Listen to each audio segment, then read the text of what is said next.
So look at China today. You know, when you talk about the 2008 crisis, some people say in 1989, China saved socialism. In the year 2008, China saved capitalism. It's correct. Yeah. It is And correct. so now again, the West is in crisis, United States is in crisis. We have already written, many of us written this on this argument. We cannot save the United States again. We will not do that. So my final question is, how, if you are to give advice to the Chinese government at this particular moment, what advice you would give in terms of at least economic relations, financial relations vis-a-vis the United States? China saved capitalism in 2008. Central banks, Western central banks and China, simply by boosting your investment rate so high, you created demand for their goods. So, you know, Germany, that lost the Greek market, the Italian market, the French market, because Europe collapsed. If they were not selling to you, folks, if they were not taking advantage of the growth here because of the accelerator or multiplier effect of this boost in investment here, Germany would have died much, much earlier. So it's correct. You cannot save capitalism again because capitalism has committed suicide in the West. And intentionally, right?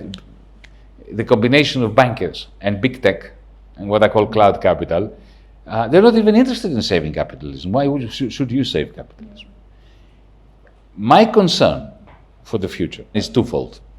Comes in two dimensions. One is war, because the Americans are determined to pursue never-ending wars, the same way that they invaded Iraq in 1991 in order to boost aggregate demand. They fear China, and they fear China because here you have developed digital capital, cloud capital as I call it, in conjunction with your finance. I call it cloud finance. You have a cloud finance here, which the Americans don't have. They have the rickety, old-fashioned dollar payment system, which is not digitized because, not because they can't do it technologically, but because Wall Street does not want to share the profits with Silicon Valley. So the Americans worry that your digital payment superhighway will undercut the dollar payment superhighway or highway, and that is where the power comes from today. Not so much from the military, but from the dollar. So they will keep squeezing China in order to prevent, they want to terrorize Indonesians, Malaysians, Africans, Germans, even Chinese. They want to terrorize everyone so as not to use the Chinese digital payments superhighway. Okay, that's my view. And they are prepared to go all the way to nuclear war for that. Because you've got to remember, the American establishment are, in the same way that you have all this gun violence, you know, it's a very violent society. I actually love America. You know, I've lived in America. I think they're very strange people, but most of them are lovely people. And they have many human qualities. But the American regime is violent, deeply violent. Have you seen the cruelty with which they attack their students on campuses? In the 1960s, the anti-Vietnam War. Today, the way they imprisoned their own people. Half of the Americans live in prisons. It's a violent society. They would use nuclear weapons against California to maintain the East Coast's global dominance.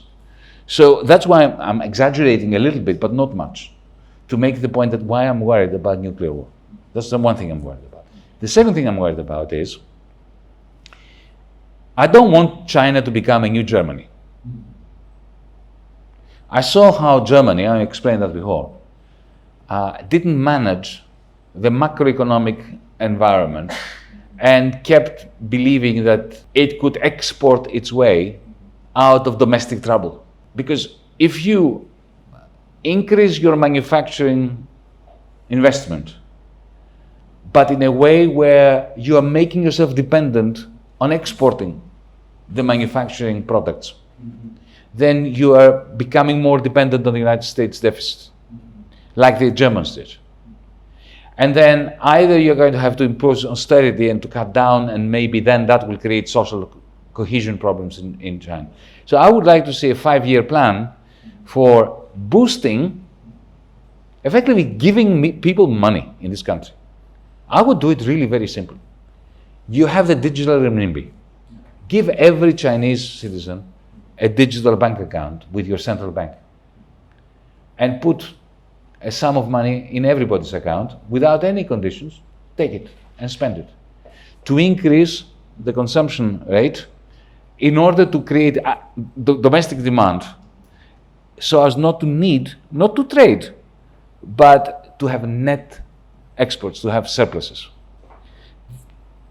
I'm sure the Chinese authorities are thinking about that, but I think you need to be more radical in your way of thinking. My idea of a basic income sounds radical, but you know what? It would really help domestically, and you know what?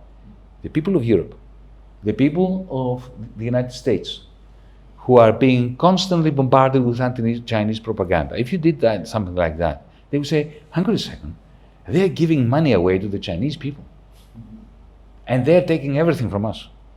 That will be the most important propaganda coup by China, while balancing your national accounts and your macroeconomy.